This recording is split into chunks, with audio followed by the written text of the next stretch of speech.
হাতে পরেছেন মেহেন্দি, পরনে লেহেঙ্গা, হাসি মুখে পোজ। আচমকাই সোশ্যাল মিডিয়ায় ছবি পোস্ট করে মেহেন্দির হ্যাশট্যাগ জুড়ে দিলেন অভিনেত্রী সোনামণি সাহা। আর তারপর থেকেই জল্পনা সোনা সাহাকে নিয়ে। শুভ বিবাহ ধারাবাহিকের দাপুটে অভিনেত্রী কি এবার বিয়ের পিঁড়িতে বসতে চলেছে? এই জল্পনা আরও রহস্য বাড়ে অভিনেত্রীর রূপসা চক্রবর্তীর কমেন্ট দেখে।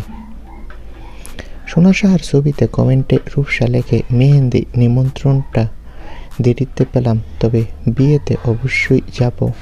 আর তারপরই নেটিজনরা ধরেই নেন চুপিসারে বিয়ে সারছেন সোনামণি সাহা। তারপর থেকেই তাকে শুভেচ্ছা জানাচ্ছে। যদিও অভিনেত্রী এখনও অফিসিয়াল কিছু জানাননি, তবে সূত্রের খবর বলছে অভিনেতা প্রতীক সেনকে খুব শীঘ্রই বিয়ে করবে সোনামণি সাহা।